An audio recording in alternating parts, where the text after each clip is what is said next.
I will call the Investment Committee Board meeting to order. That we have a quorum. I think we're Yep. only missing Julie, right? That's the only member we're missing. And she indicated she was going to be a little bit late. Oh, he said he was going to be here. So we're missing Steve too. We still have a quorum. Yep, we're so good. Yeah. All right. So, do you want to start with our first review of the minutes from last meeting? Does anybody have any? They're in the Dropbox. Do you have any questions or comments?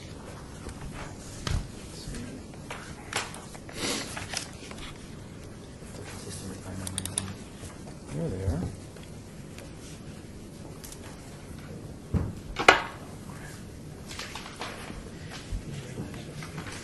Okay. Do you have anybody have any questions or comments, or not? Have a motion to approve? I'll make a motion to approve. Okay. Have a motion second. All in favor, say aye. Aye. Motion passes. And then we got a consent items. Let me go get your other pen. No, I wish my stylus Oh, would the be stylus. better. And we don't need to go through those, do we? No. Nope. So that gets us to performance reviews, item 3, unless anybody has any questions on those that were automatically put into watch. We got Vantage Point Milestone 2015. I think we talked about that last meeting, I thought. And then the Oakmark Equity and Income, and the Invesco Small Cap Value. Oh, I'm sorry, I shut that all the way. That's all right. There's Julie.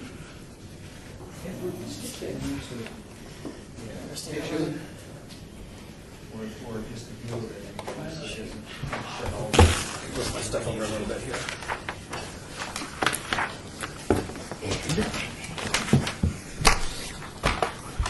All right, so got to go to, we doing Mass Mutual first, Freddie? Mass Mutual first, and I'm going to give a market overview Okay. first. But before I do that, if I may, just take a second. First of all, it's nice to be with you folks again. Hope your summer's been great. I'd like to bring you an industry update that, might be a surprise to you, what I tell you, but, and I think it's relevant because, I think part of my job is to bring you, new ideas, industry trends, best practice, but also updates, headline news that, every plan sponsor should be able to relate to, and people, fiduciaries such as ourselves, is there are plaintiff lawsuits coming out of the woodwork right now, and getting class action together, suing retirement plans on fees, and it's really out there right now, and no one's safe. And there's this one attorney, I think his name is Schnucker, and I was in an event, and they got really, won't let your clients get schnookered, and this guy, and it kind of goes back to our beginnings of, not even that investment policy statement, but, your committee charter that, it spells out that one of the, one of your obligations is to monitor and control fees, and then it, goes into the investment policy statement. It's all over the place. Fees can't be excessive, they can't be duplicitous. Is that word? Duplicitous. Yeah. And, but I think we do a good job in, monitoring the process, but I came with some information 2 days ago, and it may be out. It's probably going to be out there, so you're probably going to hear about it. So I'm going to lead with it. I want to be forthright. The latest large company to get sued for their 401k, Morgan Stanley. Oh, my. Morgan Stanley. So it just goes to show you that, no one's safe. And we reference these, landmark cases, Tibbles versus Edison, and that's a precedent that everybody is aware of now. And we talked about that. So the lawsuit alleges that Morgan Stanley didn't manage their 401k plan correctly in terms of fees and some investments. And Morgan Stanley is obviously going to defend themselves because they think it's frivolous. But it turns out that the lawsuit is centered on that there was a number of MSIM, Morgan Stanley Investment Management funds, populated the fund lineup, and that they haven't made it come up, higher revenue sharing fees. And so you think, God, how am I going to, how is this going to affect,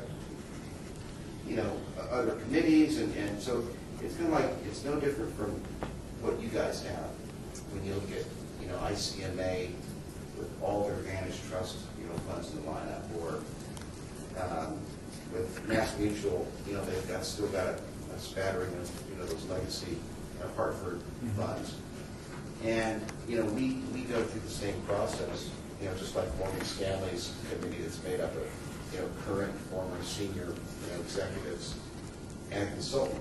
And I believe, and I heard this from my own identification, that Mercer consults with Morgan Stanley. So, the point I want to make is no one's safe. And so it's kind of close to home, so. Okay. Any questions, comments, thoughts? Well, maybe for John's benefit, not to pick a scab or pull up a Band-Aid or anything, but kind of how we got here was, how many years ago was it? 3, 4 years ago? We management decided that we were going to try to consolidate the plans, and of course that's what gave rise to this investment committee and the composition of the board and so on and so forth, which has been highly productive. We're an award-winning plan now, thanks to the submission from last year. So we've done a lot of things, and I think we do manage. I think Freddie's right. He does everything he can to make sure that we're looking at the right things and we're examining the fee structures. But the one thing we still have not addressed, and I certainly don't want to address it today, but just is still this issue of whenever you divide the pie into smaller pieces, have 3 plans, 4 plans, there's still, I think, some local governments that have way more plans than we do. There's probably very few, but there's still some out there. You're going to pay higher fees than you would if you aggregated. So kind of throw that out there. I don't know that anyone has ever filed a suit for having too many plans. The suits have always probably been on the fee structures within those plans. But I suppose somebody could file a suit someday and say, you're paying more fees than you should because you're diluting your leverage by having multiple plans. But we have a city attorney here. Could the city attorney actually look to see if there's any case law on anyone who's sued on that particular issue? Because I'm not aware of any, but That would be wrapped into some sort of excess fee. yeah, it would not be using a fiduciary responsibility to yeah. minimize. But I mean, there's lots of those out there, but those are usually very plan specific. Morgan Stanley, they tend to completely defend themselves on the premise that, as a fiduciary with good, process and documentation, any fund in the lineup is any fund in our lineup, whether regardless of record keepers, is scrutinized for performance and cost. And if it fails on one of those two, then it's going to be looked at and replaced. So, and this all goes back to a long time ago, the way retirement plans were set up. You had these record keepers that were also insurance companies, Mass Mutual, Prudential, ICMA, Hartford, and okay, you want a retirement plan? Okay, here it is. Boom, there's the menu. Hartford. And then the world you all kind of open architecture. Why do they all, your home cooked funds, give participants, a little first. So now it's like, when I showed up here, like in almost all these 3 plans, they had duplicate, a proprietary and an outside fund in almost every lineup, and we scaled that up. But that's kind of how it's all, trended over the decades, really. So, anyway. Well, that's why we have a committee, so it's something for us to think about. Thank you. So keep us apprised of what happens with your. Okay. This is a class action. I believe it's a class action. Okay. All right. But I don't want to run from. I'm trying to use it to my advantage and remind committees that no one's safe. So. No, anybody with $40 in a typewriter can file a lawsuit, I guess. Okay, so I don't know about that. we're in the Mass Mutual. What's the filing fee? Okay. All right. Mass Mutual book under the investment perspectives, tab 1, and I'll give a summarized market overview.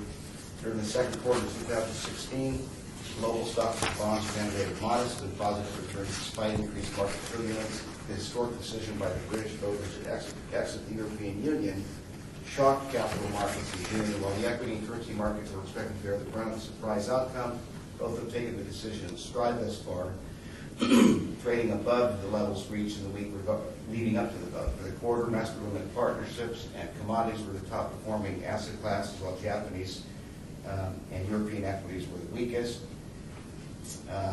REITs and investment-grade bonds were the strongest asset classes for the one-year period. The Dow Jones and the industrial average was up 2.1% for the quarter. NASDAQ was down 0.2%. S&P 500 was up 2.5%. 8 out of the 10 sectors in the S&P were positive. Energy was up 11.6%. Telecom was up 7.1%. The laggards were technology, down to 2.8%, and consumer discretionary stocks fell 0.9%. Bond market was positive. The Barclays Aggregate U.S. Aggregate Bond Index was up 2.2% for the quarter. Morgan Stanley economists expect U.S. real GDP to be 1.7% this year and 1.6% next year. So domestically, a little slowdown domestically, but the global GDP growth is expected to be 3% this year, expanding to 3.4% next year. Commodities increased 12.8% for the quarter. Gold was up 6.7%. Page 7. The U.S. economy, the Department of Commerce estimated that gross domestic product increased at an annual rate of 1.1% in the first quarter of 2016 compared to 1.4% increase in the fourth quarter of 2015. Unemployment for May in 2016 was 4.7%, showing a 0.3% decrease from its April level. Employment increased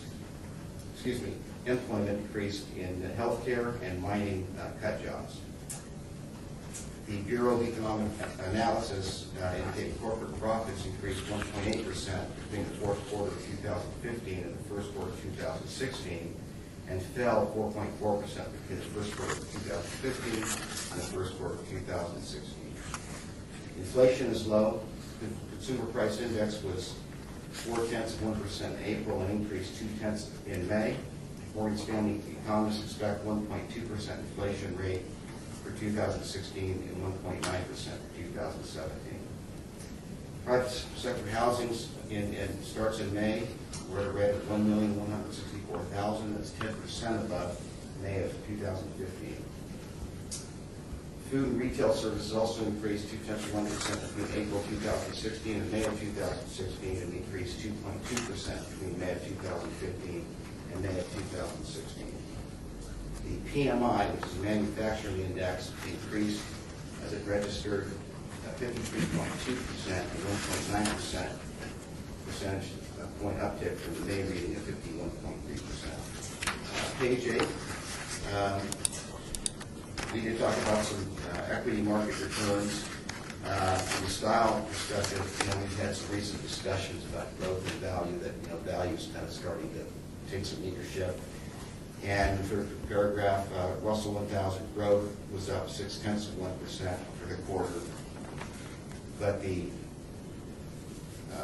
Russell 1000 value index is up 4.6% for the quarter. And the mid caps, the value is up 4.8%, and growth was up 3.2%. And then the small caps, Russell 2000 value index was up 4.3%, and the growth index was up 3.2%. So in all these asset classes, for capitalization structures, values starting to outperform. And you see the quarter and 12-month returns. Page 9, for the global equity markets, the EAFE index was negative 1.2% for the quarter and negative 9.7% for the last 12 months. That's been a real problem area in the whole premise that Europe primarily was maybe about 4 or 5 years behind the U.S. in the recovery.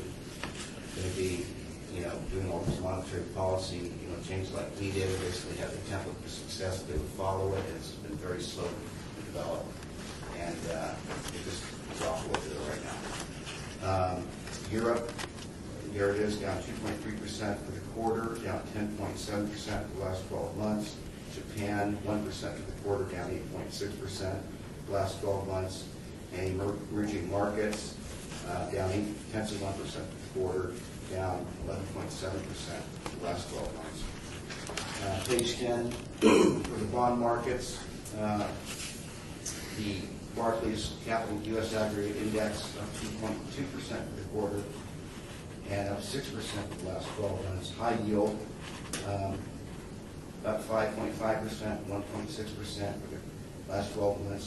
Both of those asset classes are certainly represented across our three record keepers. Government bonds were up 2.1% for the quarter, 6.2% for the last 12 months, and down below mortgage-backed securities 1.1% and 4.3%. Again, all those asset classes are represented one time or the other in our bond funds and in some of our new Core Plus bond funds that are provide all of those. Okay, if you move forward, please, to page 16.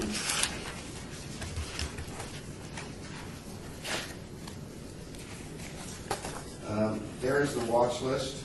PIMCO Real Return, Hartford Capital Appreciation, Oshkosh Wiley Mid Cap Value, Hartford Small Company, and an addition that was a little bit of an oversight that I recognized, the American Century Real Estate Fund is also on watch. Moving forward to page 18.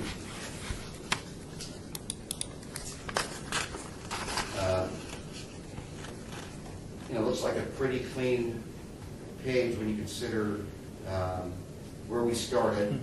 And of course, the Putnam High Yield Advantage Fund is consolidated with the Hartford Total Return Fund. And going to page 19.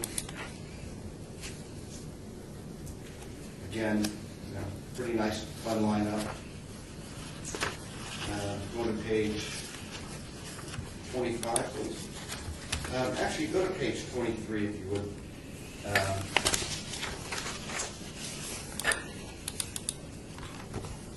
Here's a look at, year to date, some of the funds that have benefited and have not benefited from the current market conditions. And the utilities fund, utilities, investors buy utilities primarily for their dividend yield in this low interest rate environment. Utilities have been a great place to be. Same thing for REITs. The American Century Real Estate Fund is at good absolute returns. There's high yield has done well, and then down below, those are the ones that aren't doing as well. Primarily the more growthy styles. Page 25. Just a visual reminder of with all this money at Mass Mutual, almost 50% is in the general account. Page 26. Here are the balances. You see that over last quarter, from 142 million and change to 145 million and change. And looking from under Q2 from top to bottom, you see some large holdings, the general account. Oakmark equity income over $6 million, Hartford dividend growth almost $7 million, capital appreciation $13 million, Hartford mid cap almost $8 million, healthcare $5.1 million. Moving forward to page 29. Our all-important rankings.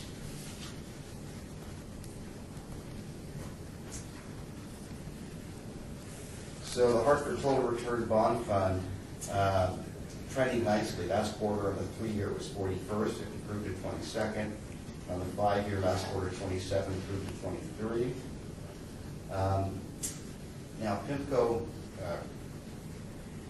Real Return Fund, that is on watch, and it has been on watch. The 3-year has always been fine, but the 5-year The last three quarters were 61, 70, and 70, so it's placed on watch for the 3-year. A great improvement. So would somebody like to make a motion to take it off watch? So you say that again, on the 3-year, the last time it's been, Yeah. what was it, last quarter Yes. on the 3-year? Yes, the last quarter of the 3-year it was 70th percentile. Quarter before that it was 70th. Quarter before that it was 60. So we must have had a bad quarter amortize off, huh? Yeah. But it's doing really well on the 5-year. It was apparently in the past. Oh, yeah, 5 years going backwards from 21, it was 25, 27, 25. Top quartile. And John, for your benefit, our general investment criteria for investment policy compliance is top 50th percentile in the Pleasant Morningstar category for a 3 and 5 year annualized period. I motion to remove PIMCO real return off of watch. I'll second that. Motion second, please vote. All in favor say aye. Aye. Opposed? None.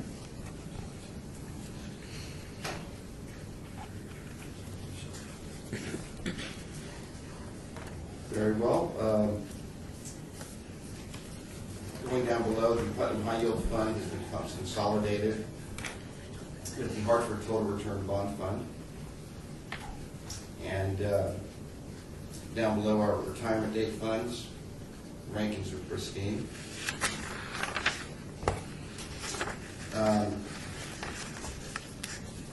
The committee voted to approve, and it's in transition right now, actually, between yesterday, today, and tomorrow, MassMutual's added retirement date funds every 5 years. And they're reallocating the participants based on their age, to be more precise. That's happening right now.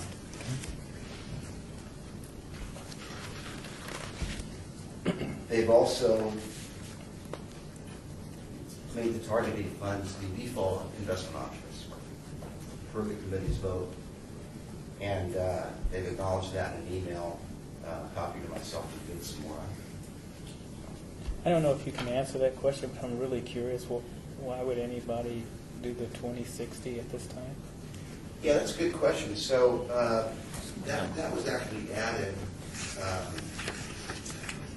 before the idea came up to add every 5 years to reallocate. But think of it this way: if the retirement date funds, the target date of retirement is at age 65, and if somebody is now 21, date of hire, if they didn't make an election, they would be by age be put into the 2060 fund. So every so often, you have to build and offer a new fund to accommodate the young people coming up if they hire at age 21. Okay. Forgot there were young people Yeah. that we hired. Sure, some people remember What? 26. Yeah. We need to talk to HR Jeff. about that. Don't look at me. Moving on to page 30, and there it is. Then we added 2060 retirement fund. Doesn't have any rankings. Is it that old on that? It's a baby. Okay, so the equity, Oakmark Equity Income Fund has been placed on consent watch. That was already acknowledged. And you see the rankings that caused that. So in the 3-year, last quarter it was 29, previous quarter it was 30th, and in the 5-year, last quarter was 48th, and then 46. So it is on consent watch. Large value, there's our Hartford Dividend and Growth Fund, steady, 14th percentile in the 3-year, and the 5-year improved from 23rd to 21. Hotchkiss and Wiley Mid-Cap Value A has been on watch. Again, it was because of the trend on the 3-year. So last quarter on the 3-year, it was 81st. Quarter before that, 57. Quarter before that, 25th. That's been trending poorly. On the 5-year, It's in compliance at 46, last quarter was 30th, quarter before that it was 22nd. So, would you like to discuss the pros and cons, or does anybody have a feeling of keeping it on watch and being patient, or would you like to take action and maybe see a fund surge for next quarter based on your ranking? Well, my opinion would be that we have you look for something to move it to in the next quarter because it continually keeps going down. It's been down on the 3-year for a long time, but it keeps continuing to drop on the 5-year now. So I think we should find something to map it to. Okay, I will prepare a fund surge. Okay with that?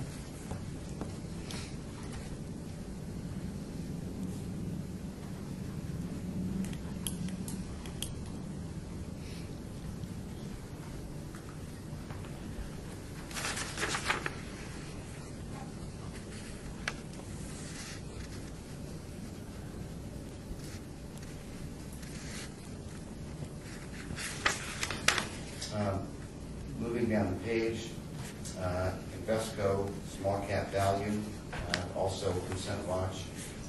See the rankings. The 3-year last quarter was 50th, quarter before that was 17th. 5-year, last quarter was 18, quarter before that was 14. We're in a little bad space here. Hartford Capital Appreciation Fund is on watch. And I was asked to do a fund search, and I will take you through that at this time.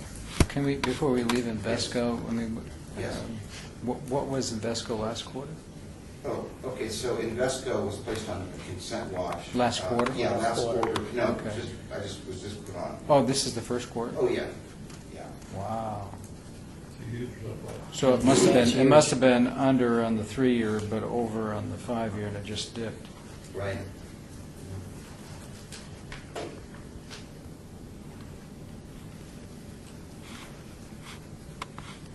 How much of a hassle is it to do a search for the small value?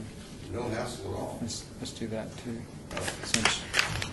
And then you can show us what you got on the Hartford Capital Appreciation.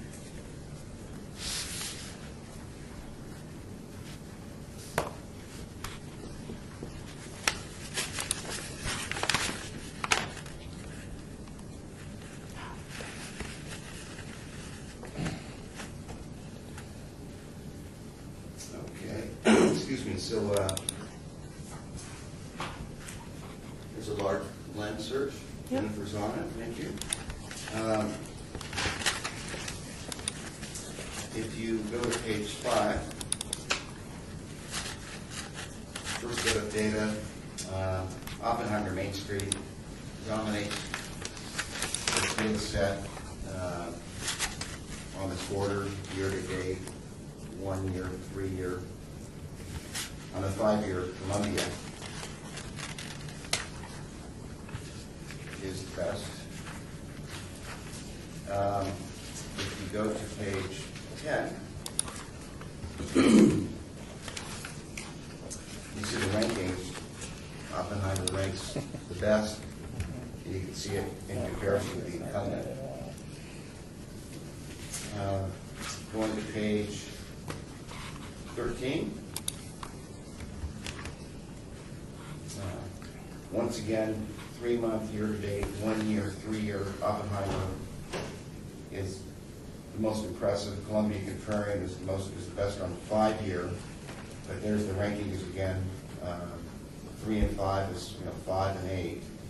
But then you get into the risk measures, and pretty clean report card for Oppenheimer. Highest alpha, almost the lowest beta, highest Sharpe ratio, a relatively low standard deviation. Looks pretty strong. And then last, if you go to page 15, there's the calendar year returns, and Oppenheimer has the best return in 2015, 2016. And the Columbia Contrarian has better calendar returns. This is another way to slice the data and look at it from a different angle, but I still think you have to put more emphasis on, the annualized periods of, 1, 3, and 5, that blends it all together. Then last, if you go to page 18, under the net expense ratio for the fund, Oppenheimer is attractive at 94 basis points.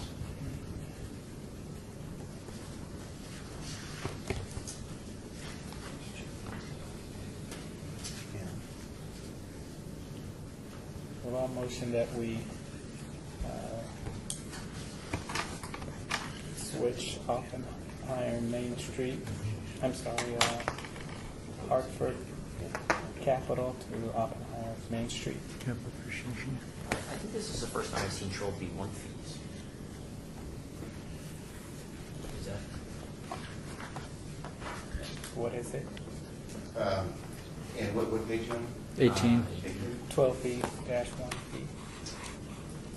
Yeah, it may have it in there, but if it is, it's not, in addition to the expense ratio, it's Incorporated within the expense ratio, yeah. There's not a quarter of a point there to dump your money in. Oh, no. Yeah, the total expense ratio is inclusive of the whole.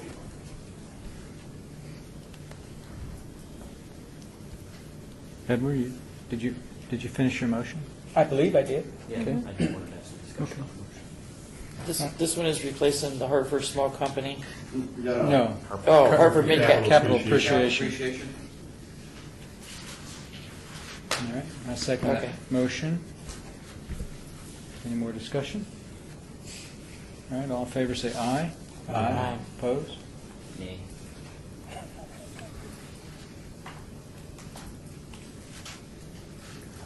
think that the fees are too high for that. That's why we can't get the.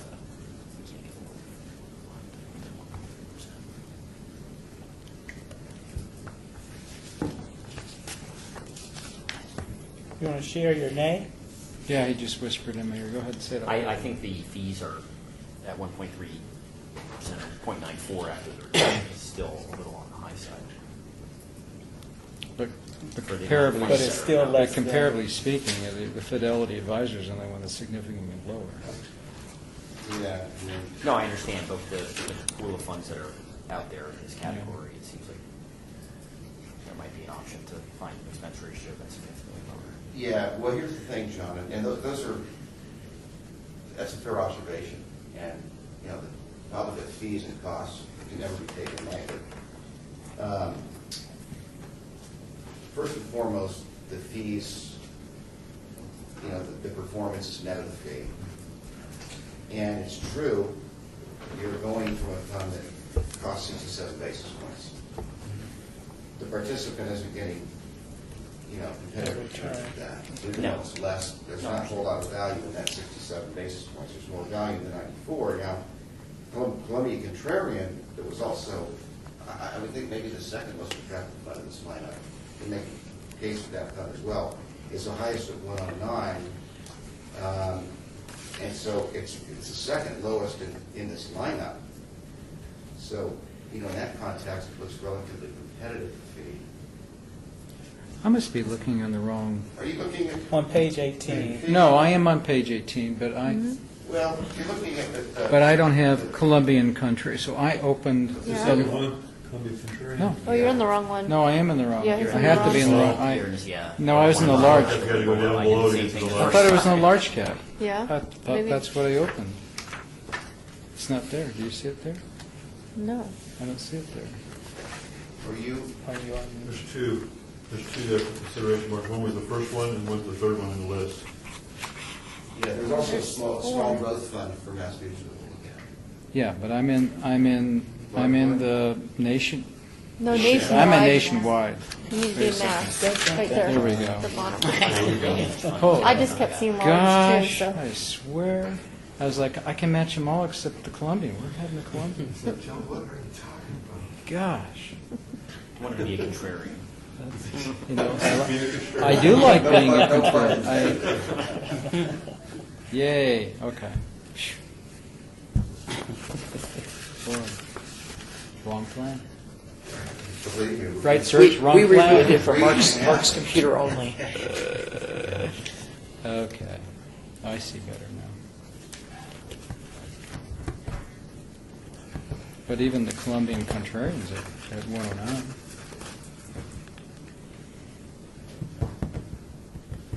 I think he It's wants, fine. I think I mean, he wants something else to me, see. it seems like it's sort of the nature of the class, right? Yeah, for the class, it's probably. To some extent, that's what it is. Yeah, but it also comes down to, again, the process of, that, we employ in these fund searches is, funds are pre-screened that meet Morgan Stanley's guidelines, so we can be. We hide behind you, even though Hide behind even me. though you're being sued by your own Behind the employees.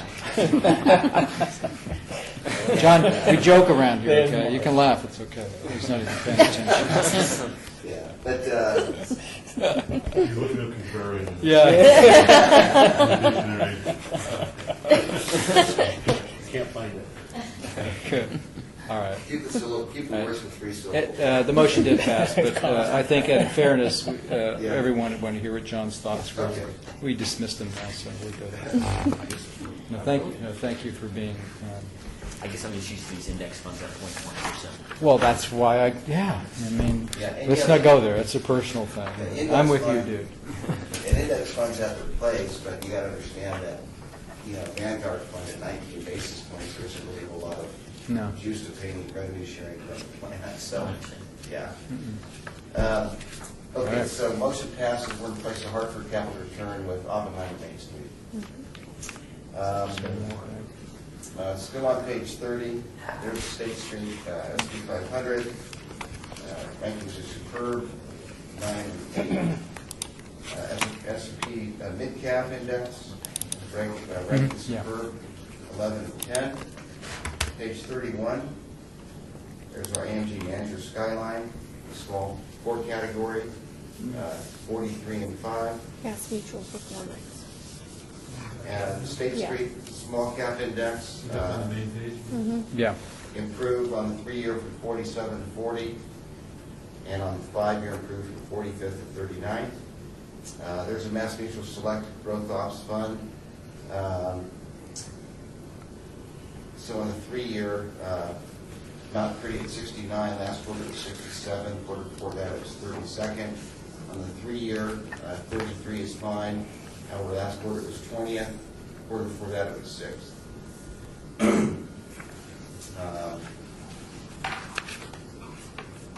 It's not trending in the right way in the 3-year ranking. It's something to be concerned with. Does anybody have a particular opinion discuss putting on a watch? Are you comfortable with monitoring this for another quarter with respect to that ranking?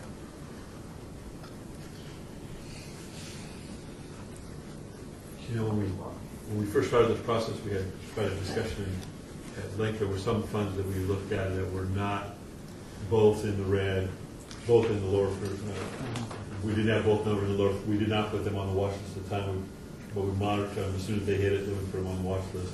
I mean, now we seem to be jumping out ahead and looking at trends, and I can certainly understand that. As long as we're being consistent with what you're doing, if you're going to start switching these funds now, once they hit the 3-year in the lower below 50 and the 5-year in the above 50, but if they're trending a certain way, you're going to do that. If you are going to do it consistently, then I'd say yeah. But if you're not going to do that consistently with every fund that we're watching here, then I think that becomes a problem. We start doing a scattergun approach, because I bet some of these funds that we have, where both of them are in the top 50 percentile, are trending down. Just you gave us the numbers on one recent earlier that showed it was in the top 50 in both the 3-year and 5-year, and within a quarter, 2 quarters, now boom, it's both numbers are in the. Yep. So the whole thing. So if we're going to just start watching trends, then you better start showing trends for all of them and letting us know what they are, if that's what we're going to start doing. Or we wait until they get in the bottom 50 percentile in both of them and just keep what we were doing as a rule. I mean, Well, whatever you guys feel comfortable I'm with. guessing what Freddie was thinking is that whether or not we do a search in anticipation it's going to fall below on the 5-year, I'm fine with waiting. I mean, I don't think a quarter, If it's trending down, it's trending down, and, But- Yeah. and then one more quarter, it may trend below the 50 mark, and then you, Yeah. and if, you know. mean, I was I'm- thinking in the same lines with you, if I would just add this, is that question is a good question. If it dropped so far down, if it dropped, we might want to put it in a wash. But yeah, that's going to be that gray area of what's consistent and not consistent. But there may be a time, let's say if it went from 20th percentile to 80th percentile, just in a 3-year or just in a 5-year, then yeah, we might want to think about it. But Yeah. I mean, that this- it's going to be hard to just say just because we got one that just showed up that all of a sudden we start I mean, putting in this a watch this list. mid-cap that we just looked, this Hotchkiss Wiley Right. mid-cap, now that dropped off, the 3 years dropped off Yeah, in half. right. I mean, like a bomb. The 5 years still above, but you pretty much bet that by the next quarter, 2 max, that they're both going to be probably bombed out and below the number. Yeah. Yeah. So, But- No, I mean, I personally am fine with leaving that, the Silt Growth Ops, Yeah. you know, just whatever leaving where it is. Whatever you feel Yeah. comfortable with. I'm No, just Another quarter, Observing. they're not going to hurt. another way. Yeah, one thing that we know for a long time is that any of these funds that have a, incredibly good quarter or incredibly bad quarter, the rankings very quickly roll up into 3 numbers. And, but as far as the trends go, it's just a little additional information, another way to, look back and see how it's, changed. But, my opinion is I would not put it on watch at this time. Mhm. I would give it another quarter. And, Agreed. Okay, we move on. Moving down, the Hartford Mid-Cap Growth Fund, rankings are fantastic, 11-11. Hartford Small Company Fund is on watch.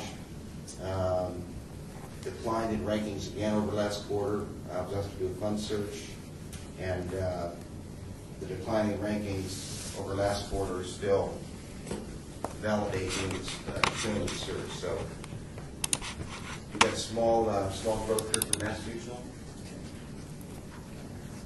See if I get this one right this time.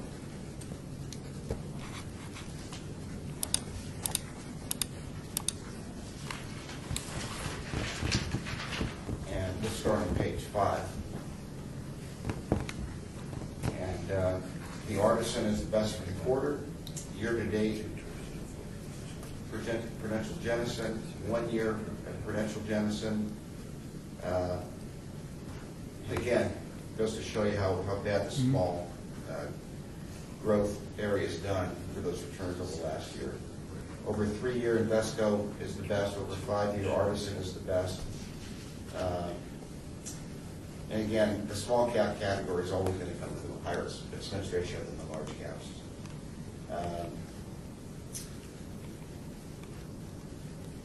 So let's see, if you go to page 7, there's year-to-date returns, which I wouldn't put too much credence into.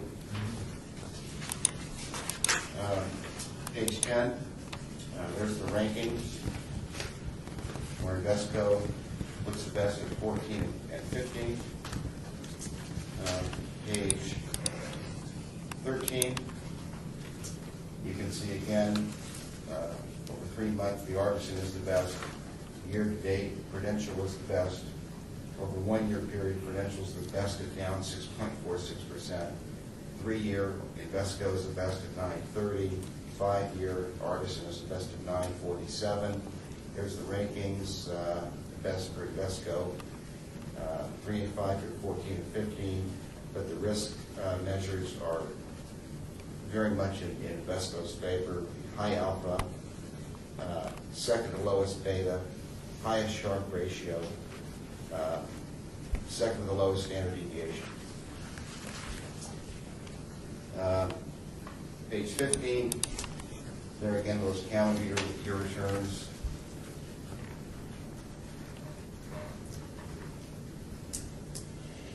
And, I always look to '08 to see in that Just to polarizing cry. equity, bloodshed, what funds held up better than others. And Prudential Invesco was a close second.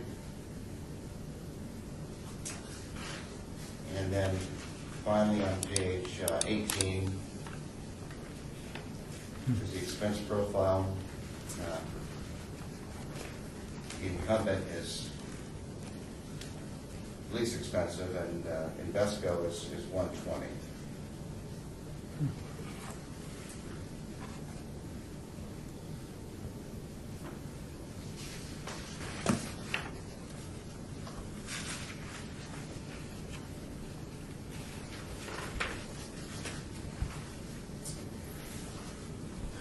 Discussion?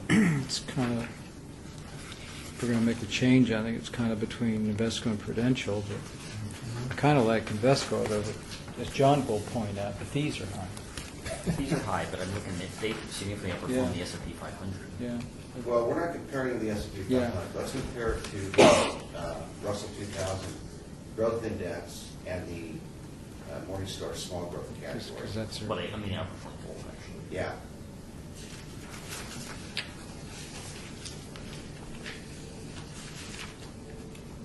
any other thoughts? Prudential. Prudential, Janison?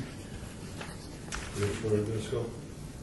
And John, if you have any questions or thoughts, please don't be afraid to speak up, and certainly welcome. All right, thank you. Yep, pretty informal here.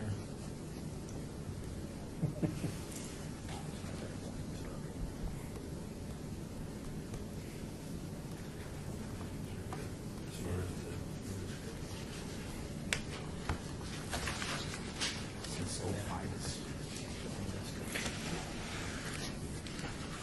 What's interesting is the Invesco alpha is twice the alpha on the Prudential.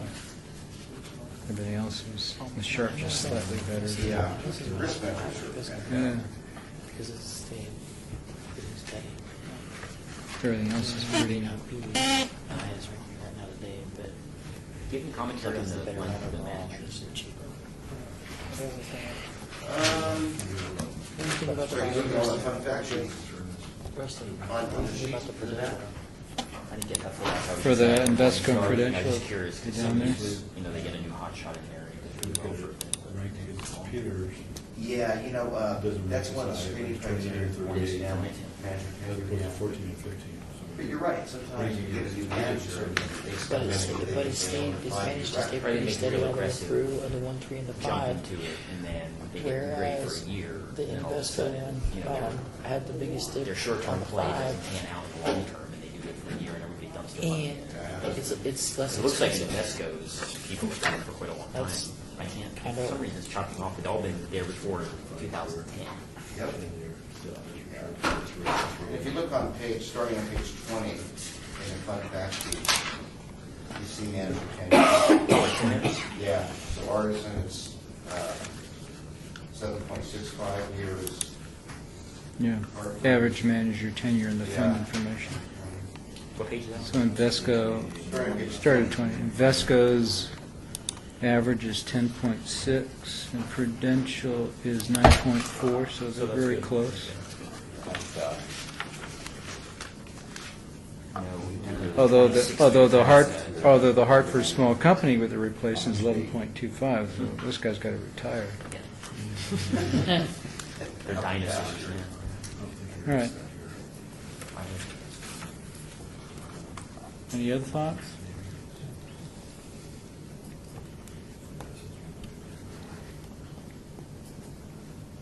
Let's call Juan Hartsfield at Invesco, see what he says. I can read his phone number. I'm sure there's no direction. This is- Well, I'll make a motion to replace the Hartford small company. That's what we're replacing, right? That's right. With the Invesco small cap growth. Let's see what you all think.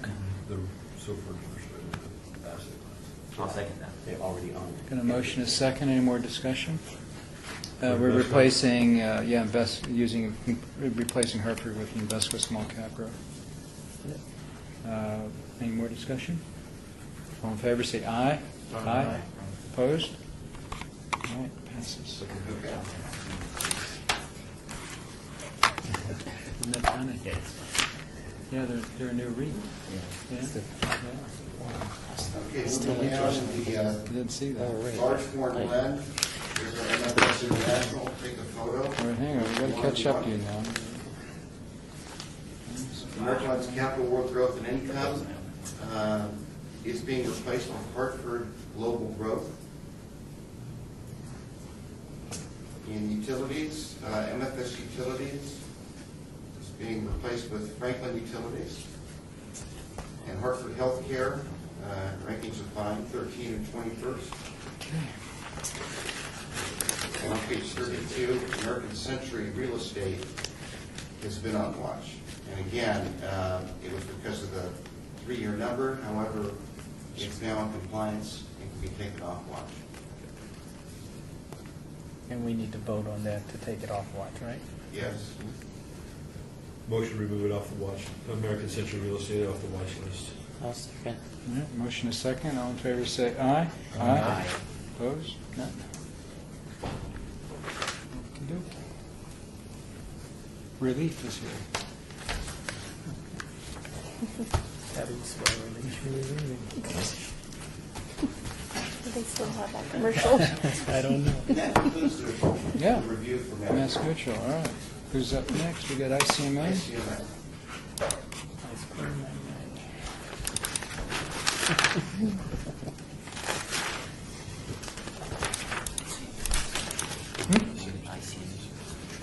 I just recently moved to Mass Mutual. Last month.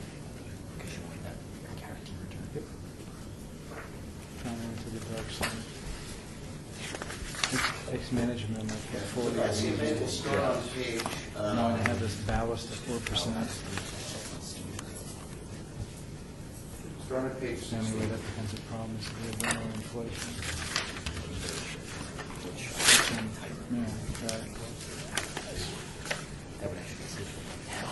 And we only have Yeah. one fund on watch from last quarter. That's the Milestone Retirement Income Fund. And again, it's been on watch for a few quarters, but it's one of the whole Milestone retirement, the target date, a suite of funds. Which was What stays on watch. Sweet. Page 17. Nice, concise looking fund line up here. You'll notice on the top left, on August 19th, the Dreyfus Cash Management was consolidated with Advantage Trust Stable Value Fund. If you remember, we approved that, so participants in that Dreyfus fund aren't subject to the money market reform. Yep. Next page.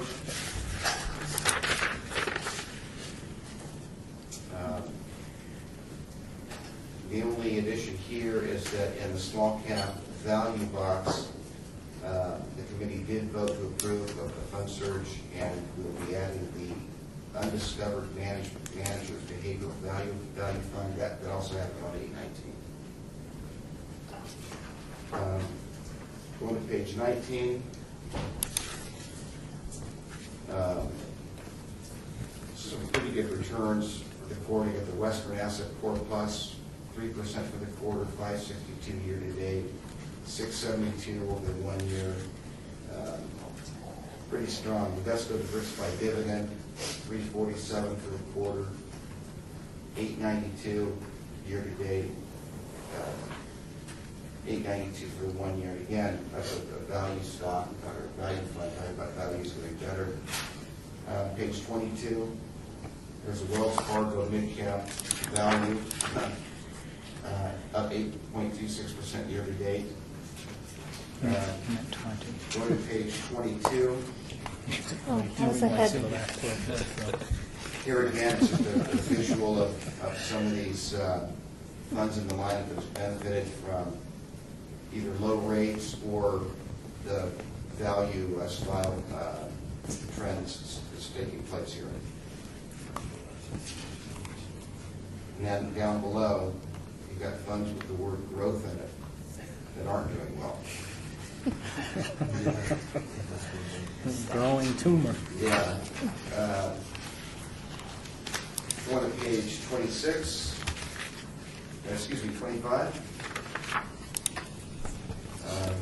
There's our fund balances. 26. ICMA balance increasing from $48,935,313 to $50,451,638. And go to page 29.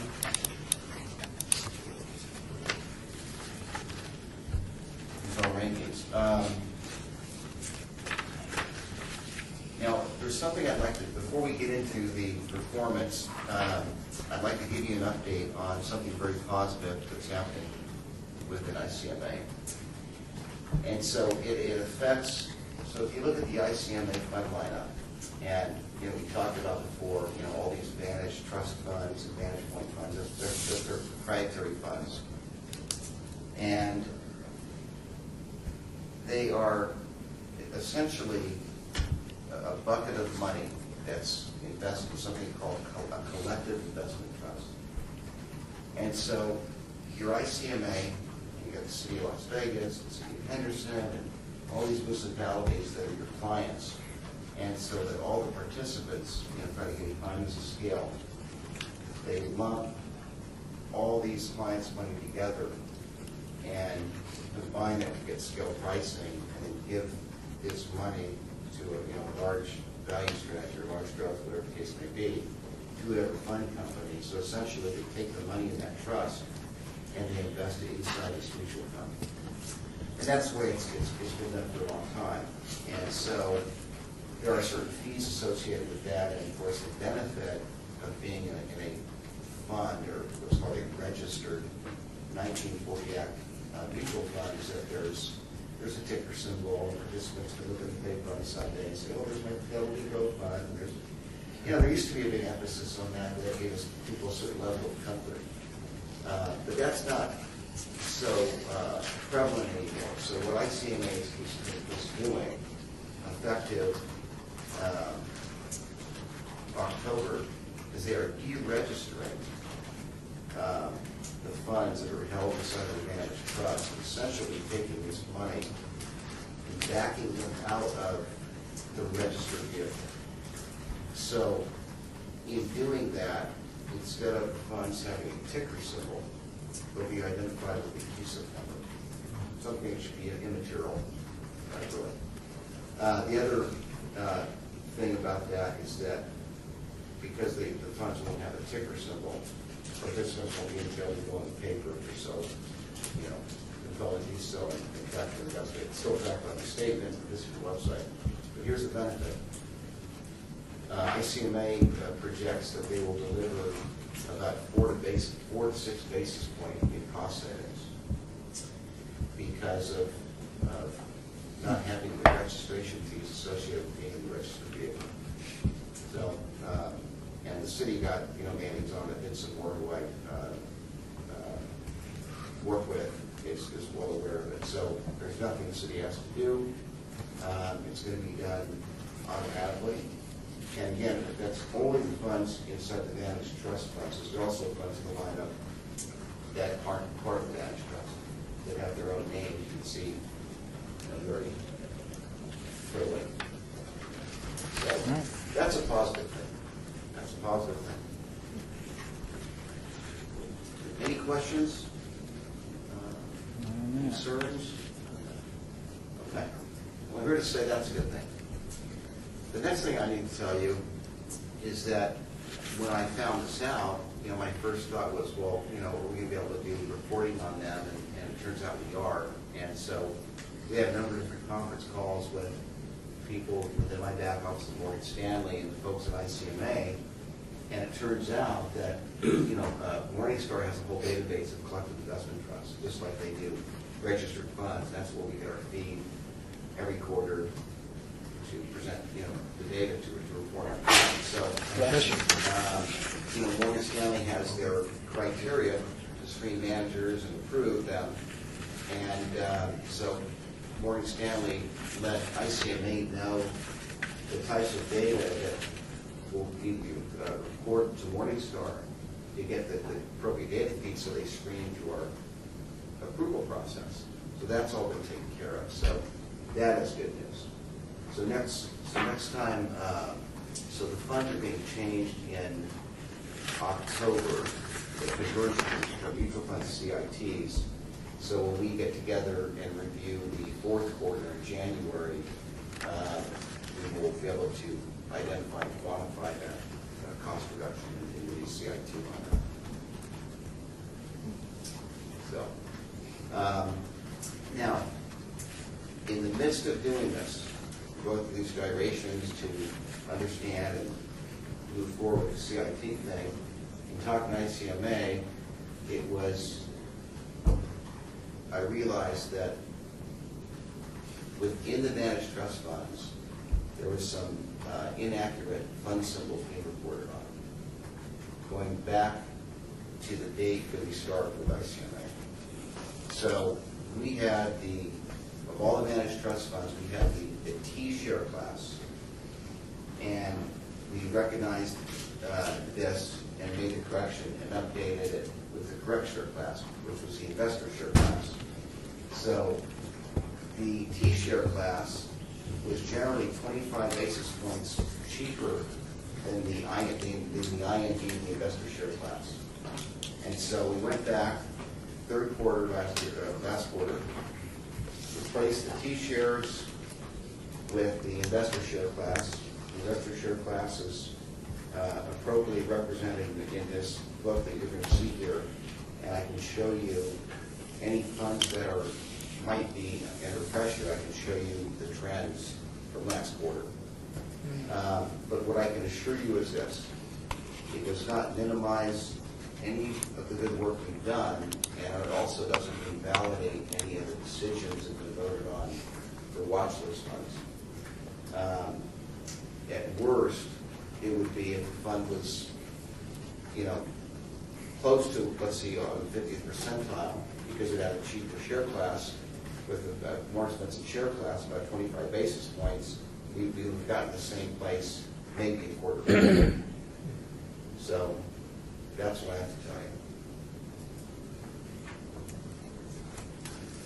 Are there any questions or comments about that? But you got it fixed. Got it fixed. So by adjusting the fee or backing these things out, is that going to show a market improvement? Just by doing that, will that show a market improvement? These numbers to these percentage, or these rankings are net fees, right? Yes. So the fact that we have a large number of these that are in the red, Right. I mean, a large number of these, compared to the other target date funds that T. Rowe Price has, you should compare the two. Certainly those who are in advantage plans Yeah. not performing as well by any stretch of the imagination. Yeah. And so will that have the tendency to drive these numbers up and make it look better, or? Well, actually, the the tendency was to make it look better with the other share classes. Because the T share classes that we've been reported on were approximately 25 basis points less expensive. So now with the investor share class with a higher expense ratio by about 25 basis points, it's going to Make them look worse. make them look worse. Make them look accurate. Accurate. They were making them look 25 basis points better. Now we're going to get a more accurate look. So they actually look better than they really are. They right? used to look. They used to look better. They used to look better. So now they reflect that. Yeah. Okay, so this is a more accurate picture of what we're Right. actually getting as a ranking against the peers. Net of fees. Exactly. Net of fees. But for my own sanity and edification, I did go back as of last quarter, we reran the inputs with the correct share classes, and that's relevant because when we get to some of these funds that are in the red on 3, 4, 5, I can say, well, because now we're getting with What they were last time if they were in the Yes. right share class. Correct. So, No, I'm just looking at the Yeah. taking. So that's part of- all the I think things this- You've told us for the last 2 years about fiduciary, and you tell us about fiduciary liability. Yeah. If you see Yeah. this stuff and you don't make changes, or Right. you don't address it, or look at it, at least consider it, then are you doing the right thing Right. on behalf of your... Well, I'm going to guess that that 25 basis point difference is why you see more red this time. that's exactly right. Yeah. That's why you see more red. Yep. So, So we just got to deal with it. so the driver's cash. Move on. Hey, I don't have any of my money there, it's okay. Cracks me up.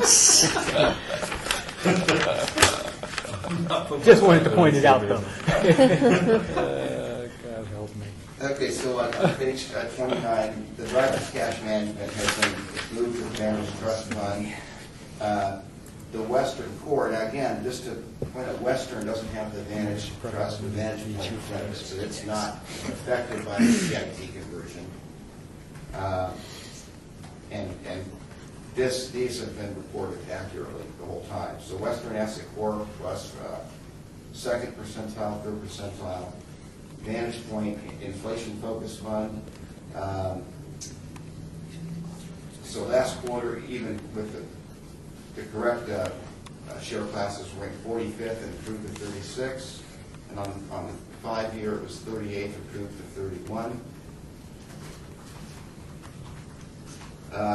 The Milestone Retirement Income Fund has been on watch, and so there, last quarter, 52nd, it fell to 71st, and on the 3-year, it was 57 and fell to 65th. So, obviously, that fund has to remain You mean on on the watch. 5 year?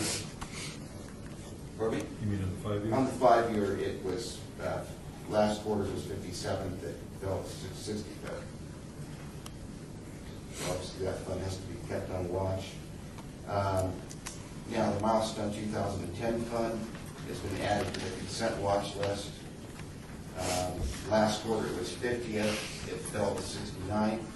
On the 3-year and on the 5-year, it was 49th, it fell to 57.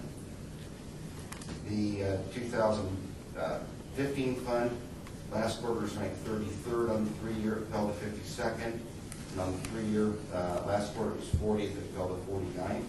And again, that's you, when you say last time, it's last time using the corrected. That's correct. Right. Yes. The 2020 fund on the 3-year was 34th, it declined to 47. On the 5-year, last quarter it was 31st, it declined to 40th, it's still in compliance. 2020 fund, last quarter on the 3-year was 35th, it declined to 55th. On the 5-year, last quarter was 33rd, it improved to 32nd. Page 30. The 2030 fund, for the 3-year last quarter, it was 33rd, it declined to 53rd. On the 5-year, last quarter it was the 25th, it declined to 32nd. And 2035, on the 3-year last quarter, it was 34th, it declined to 51st. And on the 3-year last quarter, it was 27th, declined marginally to 28th. 2040 fund, last quarter was 30th, declined to 47th. The 3-year, last quarter 21st, marginally declined to 23rd. 2045 fund, last quarter 39th percentile, declined to 59th. On the 5-year, was 27th, declined marginally to 29th. And 2050 fund, last quarter was 46th, declined to 74th on the 3-year. Not old enough to have a 5-year return yet. And I would like to remind you that the committee approved, and we talked about this adding 2060 fund to accommodate newly hired 21-year-olds. It's been done with Mass Mutual, it's been done with Nationwide, and not only does ICMA not have a 2060 fund to offer, it's not built yet, they're still working on getting the 2055 fund built. And their response, and it makes sense that because maybe they're dealing with because they're so dear to the government space, they project retirement to be younger, they are slower to come to the market with the next, retirement date fund because of that. But they did say that they are going to build and have the 2050 fund after August, after their CIT conversion. Well, I got a couple of questions. Yes. So, I don't know that I ever asked this before, we ever discussed it before, so what do we get by offering the Vantage Point Milestone Retirement Fund? How does that work in relationship to the normal target date funds? The Vantage Point Milestone Fund? Yeah. What do we gain by offering both that and the normal target date funds? Okay, you're talking about the Vantage Point? The Vantage Point Milestone Retiree Income, is it income investment? Oh, retirement income? Yeah. Oh, that's the most conservative series of the funds. So that would be basically somebody that's retired, they would have the most conservative asset allocation. Okay, so it's really, but it's not part of the, okay. Is it part of the suite or not? Yes, it is. Okay. You made it sound like it wasn't earlier, and so I misunderstood. Okay. Oh, I think So it's really part of the suite of target date funds. It's just that for those who are already retired. That's right. Which you need 26. Got it. I'll forget it next time, but okay. Got it.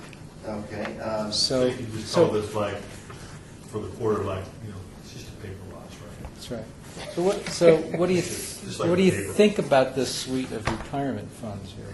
You're doing the suite. Yeah, so that's What's fascinating to me is as you're reading off, how they performed the prior quarter with even using the correct class.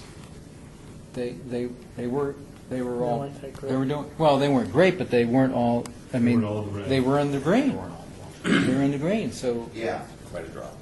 So I think you have to start by going back and remember the target fund analysis we did and trying to comply with the DOL guidelines. The plan sponsors have to have a documented process for how they go about selecting targeted funds. Because going back to the ordinances in about 2006, they would just show up on these fund lineups and there's only about 6 or 7 to choose from. And fast forward down, there's probably 35 different targeted fund series to choose from because some have a more conservative glide path for retirement.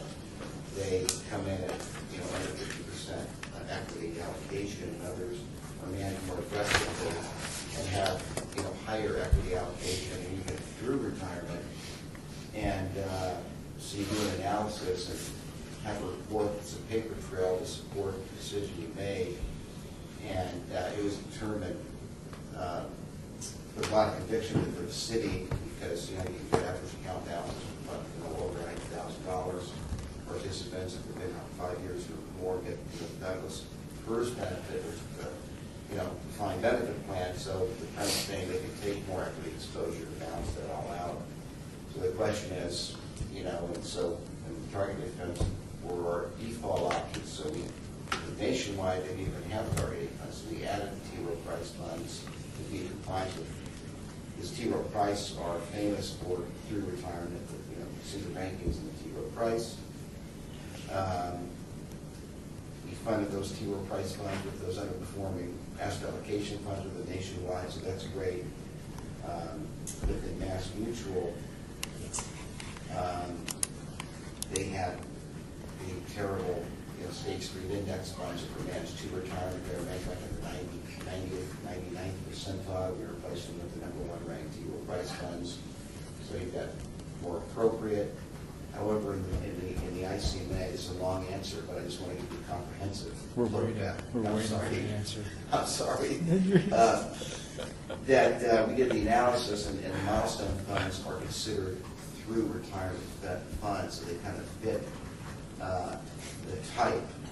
And furthermore, they were performing nicely. They were. Are these more? You said something earlier. You have got to. Are these? Would you consider these more aggressive in terms of their equity allocation? Yes, they're considered. Which is why they're underperforming. Yes. That's the part of the answer. That have been or haven't been. That's why they seem to underperform to the benchmark because they're a little more aggressive on the That's Well- that was my question. No, I mean, first of all, they have been performing well up until now. And they've still been in compliance with investment policy guidelines.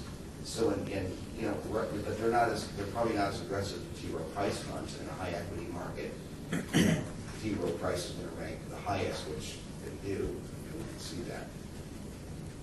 But if we got to the point where, these milestone target funds, which again, we, update the investment policy statement with language around some targeted funds. Yes, we did, yeah. Don't have to necessarily use the level of stringentness that we're going to use with the others, because of the process we talked about. That over time, if these didn't perform, then it wouldn't be, out of the realm that we could, that I could look for a replacement series, like maybe the T. Rowe Price funds for the ICMA. So you still have the to retirement, more aggressive glide path, equity exposure at through retirement. So I have a couple of thoughts. So one thought is that probably wouldn't, I don't know that we need to do anything, I just want to have this discussion, but I'm thinking that, let's see what another quarter does. Obviously, there was some impact to having them, in the wrong class on our analysis a little bit. That's part of the impact here, but it seems to me, even having them in the right asset class, there's been some significant movement in some of these. At least they certainly went what was safely green into what is, fairly deep into the red. So we probably need to watch them. Oh, definitely, particularly on the 3-year. Mm-hmm. That's what's, yeah. So all my concerns are on the 3-year right now. Yeah. But I suppose if you're in, that's just the issue. Well, the 3 years, is such a hard one to hang a hat on, because it's, particularly if you're in a target fund and your retirement date's out, 10 years. But nonetheless, there you are, staring you in the face, and you gotta think about it. But I don't know. I could let it go another quarter and see what happens. But it surprised me that they moved as much as they did in 1 quarter. Yeah. Well, I will make a note to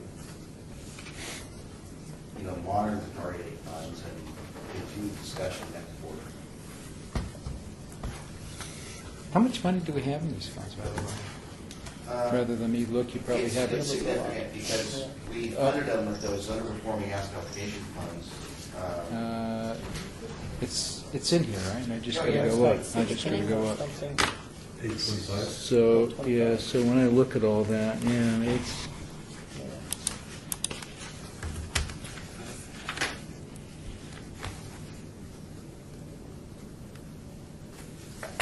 It's got to be close to. It's got to be close. Geez, it's Well, close to. It's close to 40%. 40% of the assets. So my point is, we can't fall asleep on this. Yes. It's a lot. There's a lot of assets in that class. We can make ICMA mad and tell everybody to go to Mass Mutual and T. Rowe Price. Don't put that on the record. Strike that. Strike that comment.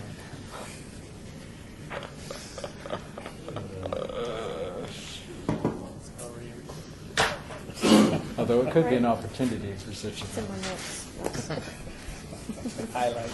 Any additional questions or Yeah. thoughts? I mean, does anybody feel differently? I mean, I know you're all concerned. I can tell by the conversation that I'm not sure. Actually, I was concerned. I just didn't want to, as Rusty said earlier, is that, okay, we just saw this. Yeah. And even the number he's given out, they were performing, not great, but better. And so just to see a blip in the quarter, Yeah, but it's just a quarter. we'll just be aware of it. Yeah. But I think, isn't this the one that we were talking about that caused us to even talk about the target date funds and change? No, it was the others. It was the That you didn't have target date yeah. funds. Well, one had a very poor performing one, way worse than this. Yeah. And then the other one didn't have And it. Nationwide didn't have it, okay. And that's which was like a 90. Yeah, so it's just, There's still good Morningstar ratings on the page. Maybe you just have- yeah, well, that's why I say, I mean, it's obviously going back to the comment Rusty made earlier on a different example, is well, it's not both, not performing poorly on the 5-year in aggregate, but, so I just think it's something we need to watch, and Definitely. And, going we back. probably ought to take a closer look at it again next quarter. Yeah, but, going back last quarter, with the exception of the milestone 2010, all the funds were in compliance on 3 and 5. Right, that's what I mean. Yeah. So, is it just a bad quarter? And you don't see that kind of bad quarter impact in the T. Rowe Price funds? I didn't think. I Right. mean, they're still way up there. So, well, just, okay. Yeah. Moving on. All right, duly noted. We're watching it. The Fidelity Puritan Fund, 4 and 8, fantastic. Northern Beacon Bridgeway, large value, 5 and 4. Best of Boost by dividend, 4 and 4. Wells Fargo, big cap value, 5 and 2. Vantage Point, SP 500, 19 and 17. Page 31. Vantage Point Growth and Income Investor, 53rd on the 3-year. Last quarter was ranked 44th. And on the 3-year, last quarter was ranked 46th. Keep an eye on that 3-year. The Vantage Point Mid Small Company Index, last quarter on the 3-year was 33rd, it improved to 26th. 5-year, last quarter 29, improved to 27. Fidelity Contra Fund, 38 and 21, steady. T. Rowe Price Growth Stock, 26 and 15. BlackRock Midcap, it's our Midcap Growth Fund, ranked 5 on the 3-year, 15 on the 5-year. Oppenheimer Discovery, improved from 35th to 24th on the 3-year, and improved from 32nd to 24th on the 5-year. The Vantage Point Overseas Equity Index, on the 3-year last quarter it was 57. It did improve to 53rd, and on the 5-year it was 45th last quarter, marginally improved to 44th. Fidelity Diversified International, 26 and 26. The Being Real Estate Fund, on the 3-year improved to 29% off the 22nd. On the 5-year improved from 22nd to 16th. And that concludes ICM. I want to bring up some other things. I mean, you give us all of these pages, there's 96 of them. Yeah. Yes, we'll look at them every now and then. On the target date funds again, in years What 14, page are you 15, looking? page, go back to it. Sorry. On page 46, I'm sorry, 47. And when we look at the years 13 and 12, I mean, they had really high rate or a pretty double-digit percentage on returns. And on 14, they were, under, around 4 or 5. Mm-hmm. And then 15 was all negative. But we're starting to see in 16 some increases. If you go back to page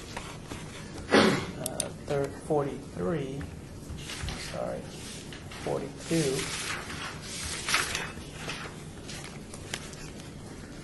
and 41, you'll start to see that in the last 3 months and year to date, it's picking up again. So I think that 1 year, or 2015, is making that 3-year number in that lower percentile, but we started to see increases over the last year and year to date. Yeah, but Last that's 3 just, With absolute performance. Well, I mean, if I mean, you it's just- relative to if the you index, just drill right? into the weeds, you know, well, they didn't, if you're thinking about it, what I'm saying, this goes to Rusty's point of, let's just say we take one and it's 69 and we see something like this, you might not put it on watch because you're going to see that, yes, within that 3-year period, you had that 1 year that looks really, really bad. 14, they didn't do so well Correct. relative to the index. They did pretty good. They actually did really well in 13. Right. 12 was kind of mediocre. But, The flip side of that, though, if you look further over the category and some of the things that we use as the drawing point, the 3-year, 5-year rate of return, Correct. there's several of these that would have stayed in that are, 5-year they're okay, 3-year taking it with them. Yeah. So hopefully, like you said, they're Yeah. headed, trending back up the other direction, Yeah. and it'll change some of yeah. the 3-year numbers. I mean, we may just see some of the 3-year numbers still stay low, but actually it's performing well over the last year, so, The 1-year numbers are yeah. crushed. Yeah. Yeah. I mean, you're right. You look at the absolute returns or compare the indexes, and that's great, but, and hopefully what you say will pan out, but, we're still by IPS, compared to a category. So, Okay. Yep. So anyhow, Her returns are no indication of future, current numbers are no indication of future returns. that's Correct. important. Past performance is not the future. Correct. Yeah, and correct. anyhow. Well, thanks for that observation. That interruption, that observation. Yeah, we can tell you went to page 95 in the Other book. comments on Right. ICMA? Pardon me? Any other questions or comments on ICMA? Okay. Would anybody need to take 5? Yeah, if you want, go ahead. We can take 5 minutes. Well, all right. Everybody okay? We can proceed on. Proceed. Okay. On to Nationwide. Lasagna sign. Darn commercials. hate I those know. things.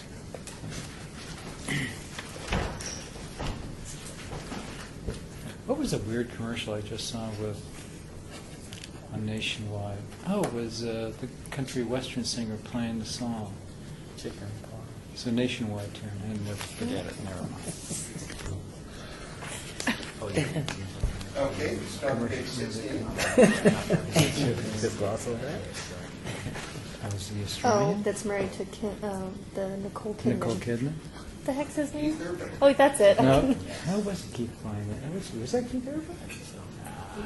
That wasn't Keith Urban. Have to Google it. Page 16, please. 16.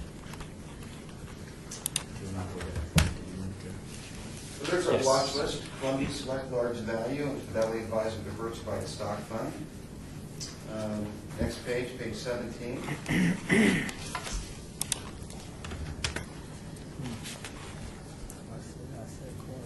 And you see that in the Dreyfus Cash Money Market, we are switching that to a Vanguard government money market. Page 18.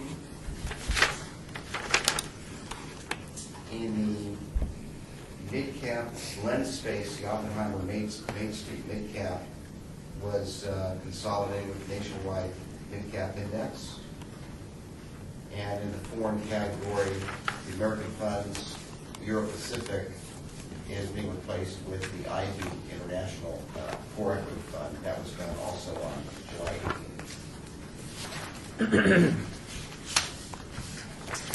Page 22. There's that value and growth picture again.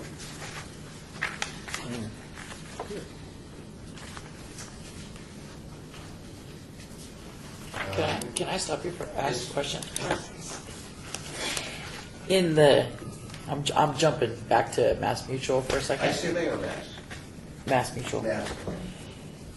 We just voted to put Oppenheimer Main Street A in replacement for something else Yep. in that fund, and we're getting rid of it and mapping it to somewhere else in the nationwide fund. Why? So my question would be, why?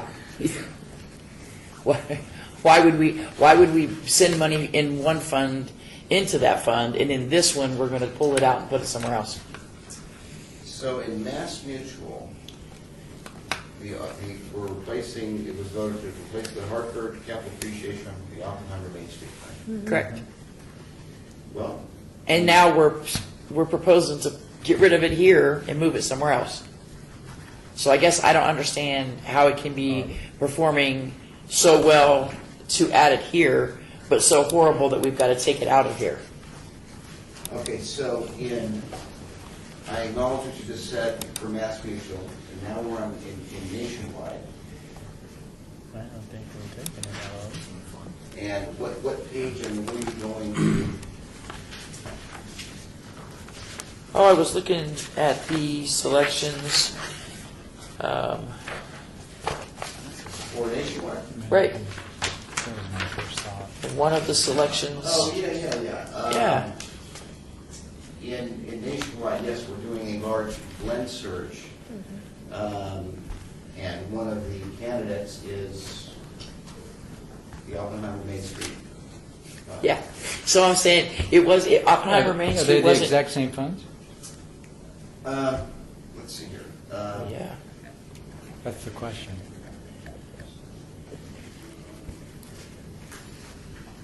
It is.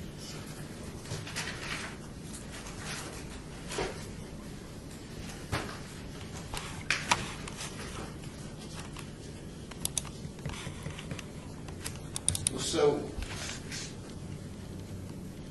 yeah, Oppenheimer Main Street is a candidate in both. In both. I thought we already had But you Oppenheimer already Main have Street and Oppenheimer Main Street in the nationwide. Well, China. Oppenheimer Main Street is the name of. It's not, Is it the name mid-cap? of The mid-cap, oh, you're talking about a mid-cap and a blend. yeah, Yeah. I think we're talking different funds. Yeah. Okay, that's all I was trying to. I think they're different Yeah, funds. yeah. That's all I was trying to understand is what is the difference? Yeah. Because why is it good in one plan and not the other? That was my question. Yeah, Oppenheimer Main Street, the name Main Street is associated with the Oppenheimer funds. They have blend, they have mid-cap. Okay. Yeah. Good question. Yeah. Well, yeah, I just wanted to make Makes sure. sense. It wouldn't So- surprise me if if somebody did something like that. Could happen. Because one is going to be performing well under one plan and not so well under another. So if you go to page 28, there's the rankings. You notice there's that Dreyfus Cash Management that we're changing, that's the whole money market reform issue. And in one of your attachments, not that we have to look at it again, but there is the government money market fund search.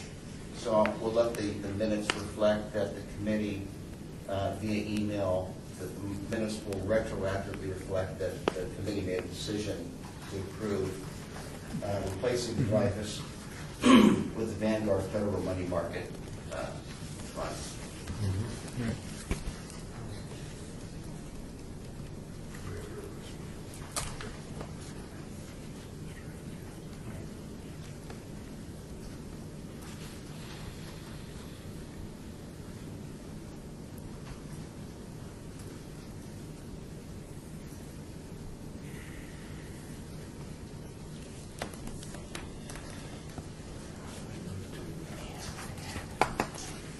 Okay, excuse me, back to page 28. Going down there to Western Asset Corp Plus. Last quarter was on the 3-year 7, improved to 5th, and improved from 10 to 9 on the 5-year. BlackRock High Yield Bonds, improved from 32nd to 28 on the 3-year, and improved from 20th to 19th on the 5-year. There's our T. Rowe Price retirement big funds. Man, that was all very good. Come to expect and get used to. Hopefully not take for granted. They really are on your side. And with the Nationwide, they are adding every 5 years, they're adding those 2025, 35, 45, 55 in October, and then reallocating to the, based on age. Page 29. The Columbia Select Large Value is on watch. I'm happy to tell you that on the 3-year last quarter, it was 54th, and improved to 48. On the 3-year, it was 51st, and improved to 33. Would somebody like to make a motion to take it off watch?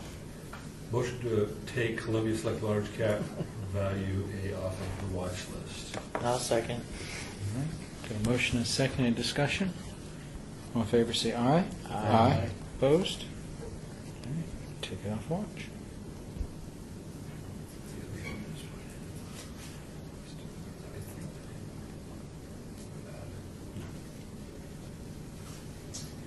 Moving down, there's our Delaware value, looking great. Last quarter was 9th, improved to 2nd. 5-year was 5th, improved to 1. MFS mid-cap value, 15-11, fantastic. American Beacon small cap value, 38-31. Fidelity Advisor diversified stock. He's on watch. Last quarter on the 3-year it was 73rd, declined to 77th. Excuse me. Last quarter on the 3-year was 55th and improved to 53rd. I was asked to do a fund search, and I have that to reference.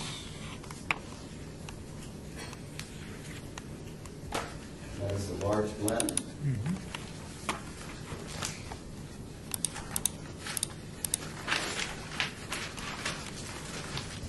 This one's nationwide, That's good. Thank you. I just, let's see He where, was already here once. deja vu all over again. Page 5, you see Oppenheimer Main Street, best quarter, best year to date, best 1 year. The Deutsche Fund, also best on the 3-year and best on the 5-year. Go to page 7, year to date. Wouldn't put too much into that. Page 10, Oppenheimer has the best rankings, 5 and 8, respectively. Page 13, we've talked about the annualized returns. There's the rankings for Oppenheimer 5 and 8. And you get into the risk measures, the highest alpha, lowest beta, highest Sharpe ratio, lowest cost. Excuse me, I beg your pardon, lowest standard deviation. And then you get to page 18. And Oppenheimer has an expense ratio of 94 basis points.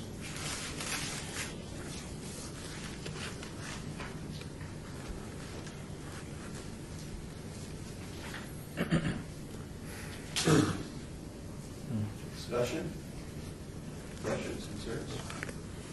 Now I make a motion we transition that to the, get rid of, whatever it was. the, Fidelity Advisor. The Fidelity Advisor and replace it with the Oppenheimer Main Street A. Second that motion. Any other discussion? All in favor, say aye. Aye. Opposed? Okay.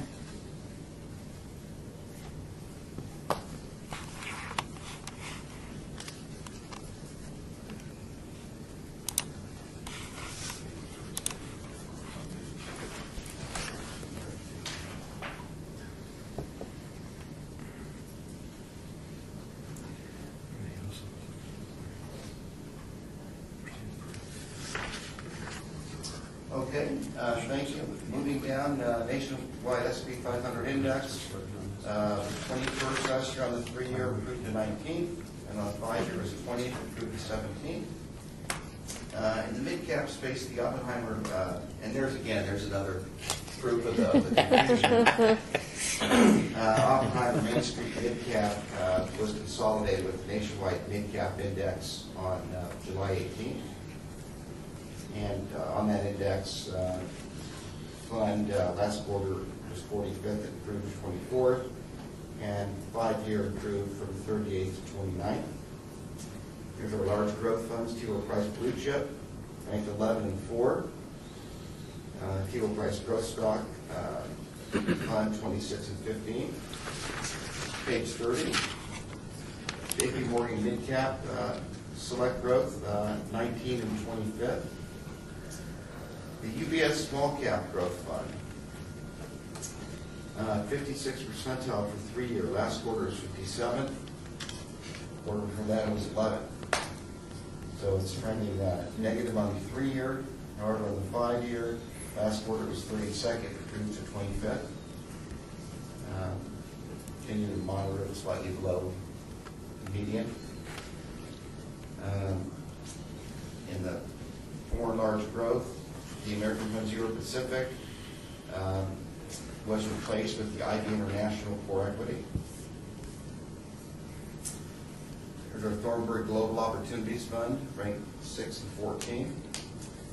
IB Energy improved on the 3-year from 21st to 9th, and 5-year 18 to 15. And the American Century Real Estate Fund had been under some pressure on the 3-year. Happy to show it's ranked 31st. Last quarter was 56th. And on the 5-year, it improved 28 to 15. And that concludes nationwide. So, pretty good shape.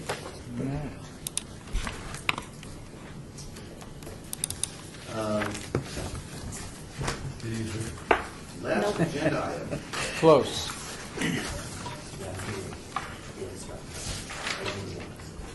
Last agenda item, this is an interesting one. There is an attachment that I'd like to hand out. I rewrote part of that just to make it what I think reads more appropriately.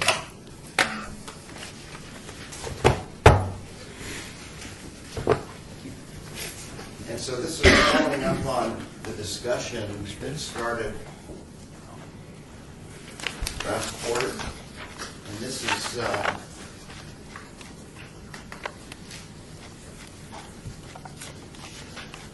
the next step. We talked about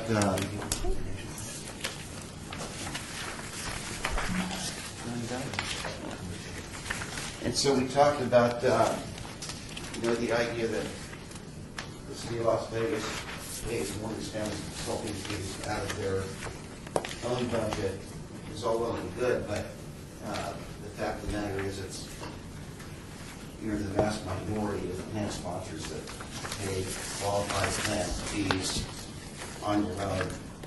Most of these qualified expenses are paid from the plan. Really the cost is put on the participant, and it's perfectly ethical, legal. And the record keepers will validate that the guys are in a minority, and they have a mechanism in place to create what's called in the 401k world, it's called an ERISA budget account. Sometimes it's called a revenue recapture account, to where the record keepers have a certain revenue that they need to make, to be profitable and stay in business. And the benchmark reports that we've seen over the last couple of years, we'll see again this year, is the mutual funds have a certain amount of the expense ratio, and then a certain percentage of that expense ratio is retained by the fund itself, and then a portion of it comes to the revenue sharing portion. Could be 10 basis points, could be 25, could be 35. The more expensive the share class, the higher the revenue share, the record keeper. So the So I've had some discussions with the record keepers to see what they were willing to do, and I'm happy to say it's been pretty fruitful. So if you go back, and this is just based on calendar year-end assets of almost $223 million, and the flat fee hard dollar cost paid to Morgan Stanley that is in the institutional services contract with the city is $105,000.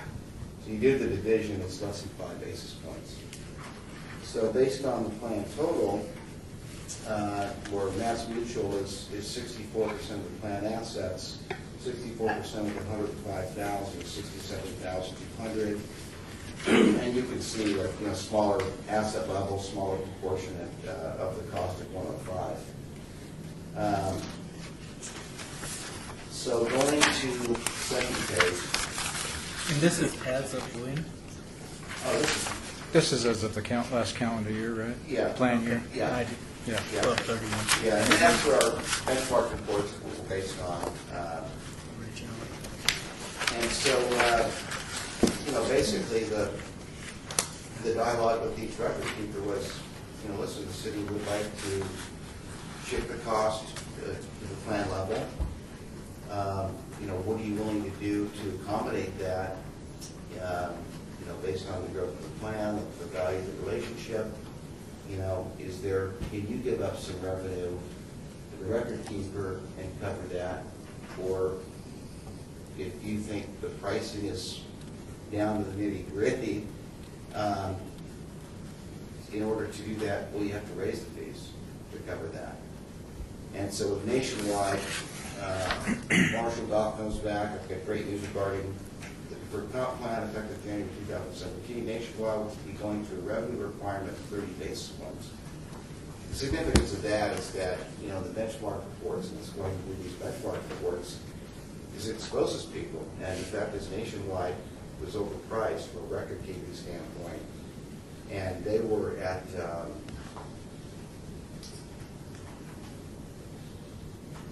about 40 basis points, with the benchmark group, I believe, was 29. And so this last February, they said, okay, we'll lower our revenue requirement, and we did some wholesale fund changes, same funds, that were in the menu, and they replaced it with lower share classes. Everybody remember that?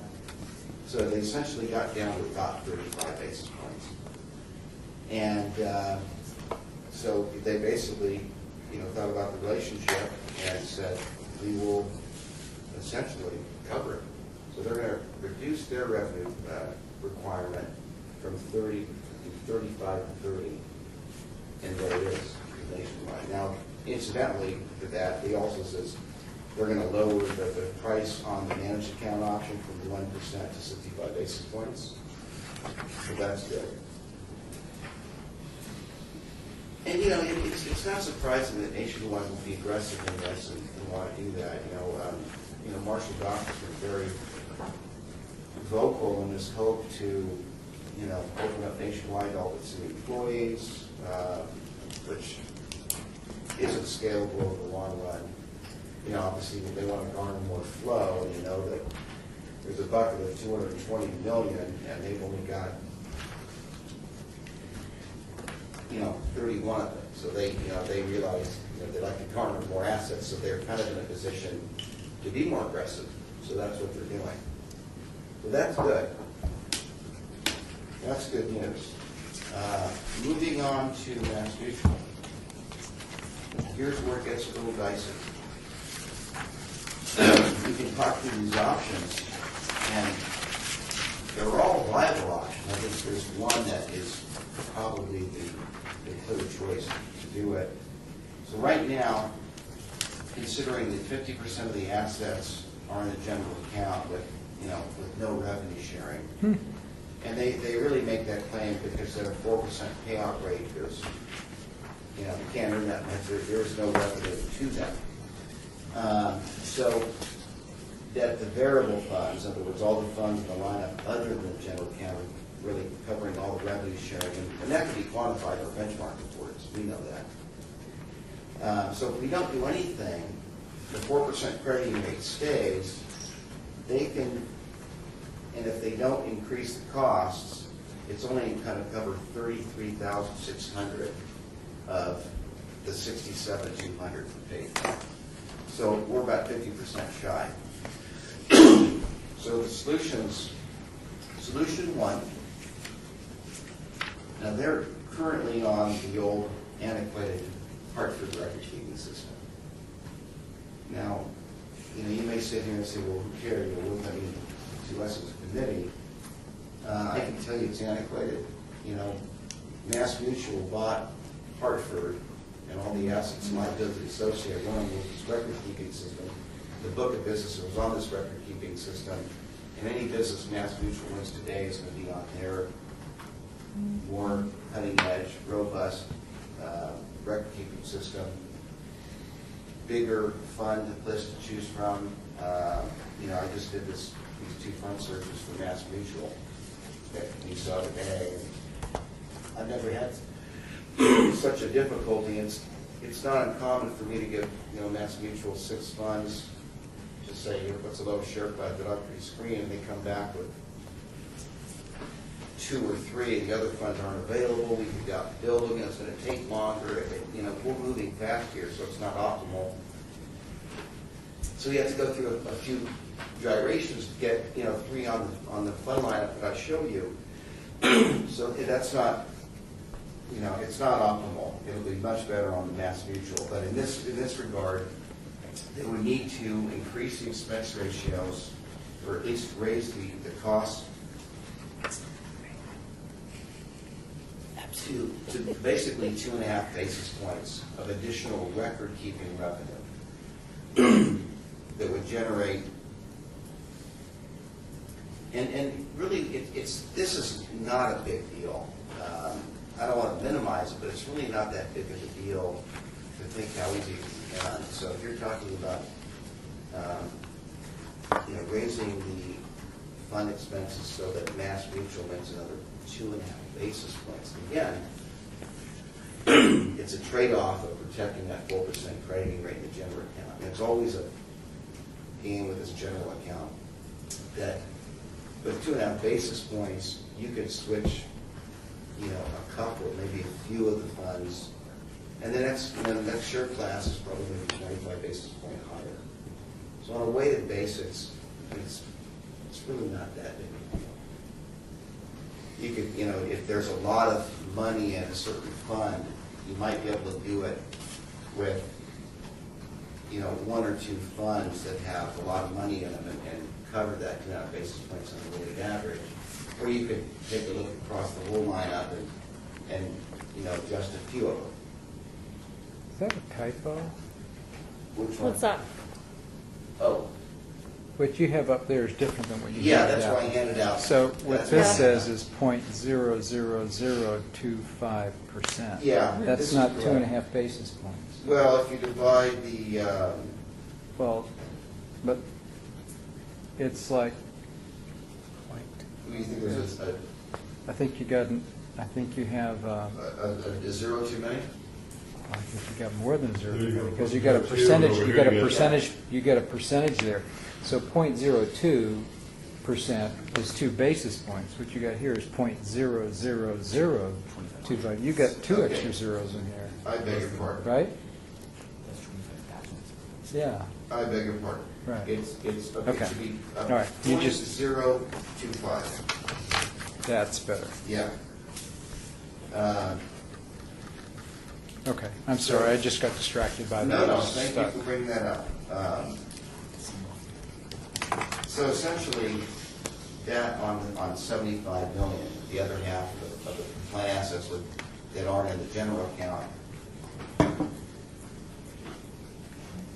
And so that would be. But one of the other things you're holding out in that solution, though, is that they don't transition us to the new record-keeping system? You'd stay on the existing. You'd stay on the- Hartford you'd record. stay on Stay on the old really antiquated You'd ones. stay on the old Right. one.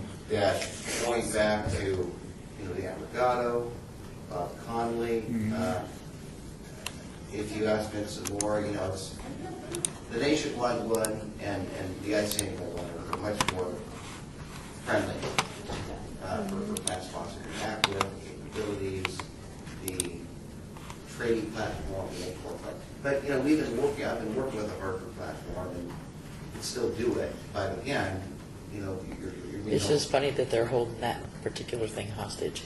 Well, you guys are hostage to the 4% crediting rate. because it's also- they're tied together. Yeah. Well, it is tied together. Yeah. Well, it's tied together in the sense that they're losing money. Currently, they're losing money in our account. I would say, I'll just say that For the because general no one fund. else is offering a 4% crediting rate. So they've got to be losing money in our account. And so Well, they're holding absolutely. certain things. Yeah. They're saying, well, we're not willing to incur any additional expense, either Right. higher participation in our advisor fees or new Yeah. implementing a new or an updated system. So. Yeah, so, anyway, so you think, gosh, you know, they want to raise the costs, so they make 2.5 basis points more record keeping. But I don't want to minimize raising costs, but in the big picture, it's really not that outlandish of what they're proposing. And again, on a revenue basis, they're making a 50% shortfall to make it up. The proposing is increase, and in return, you protect the 4% crediting rate. It's not perfect, but it is a solution. Solution 2A, because there's 2A and 2B. 2A and 2B are not, we don't even need to talk about those. Right. We're not doing those. Right, So let's not even talk about it. yeah. And in the, Not happening. and you know, here's the interesting. The reason why, John's looking at it, so the reason John, what they have already communicated us in writing is they're treating our account different than they treat other accounts, in that they have guaranteed for the life of our plan that 4% guaranteed rate. 4% money market rate. Yeah, most other funds, they adjust that as the market adjusts. The alternative is providing a stable value mutual fund type thing. So they've guaranteed that, and so option 2A and 2B obliterate that, and we're just not going to do that. Just not going to happen. Right. So really, either we leave it. Can we roll back for just a second? Because I don't remember you saying this, but when we discussed this last time, we did make a motion and vote, right? To, Well, I guess that's my question. What was our motion or vote last time? I thought we had. well, if Did you we- look at the minutes. Yeah. You go back. It was last meeting, right? Yeah, yeah. Do you have them handy? Yeah, Yeah. So what was the motion and what was the vote? It's consideration for pay qualified plan expenses, investment control prevent. Committee authorized Fiduciary to engage in Massachusetts licensing and nationwide further discussion of paying investment consulting fees for deferred comp plans. Freddie will update the committee next meeting. Okay. And I don't know if the request was supported by a motion, but the request was made, and here is the Okay. All right. follow-up. Okay. So this is your follow-up to that direction? Yeah. Okay. So,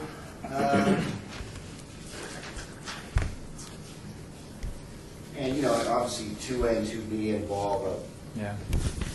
a give up of 4%. Not gonna happen. And so then if I skip back to ICMA, they said they would cover it. Cover it. So essentially what you got is, so here's what was rattling around in my head. I think when we discussed this last time, there was some concern from the represented members that said, hey, why should the employees have to shoulder the whole burden? And my answer to that is because it's their plan. They shouldn't share those costs. And then we talked about splitting the costs. If you remember that, I think we had some discussion. That was what was rattling around in my head. And the thought was, well, maybe half the costs get absorbed into the plan, and the other half the city continues to pay. We did talk about that last. We did. We did. And so,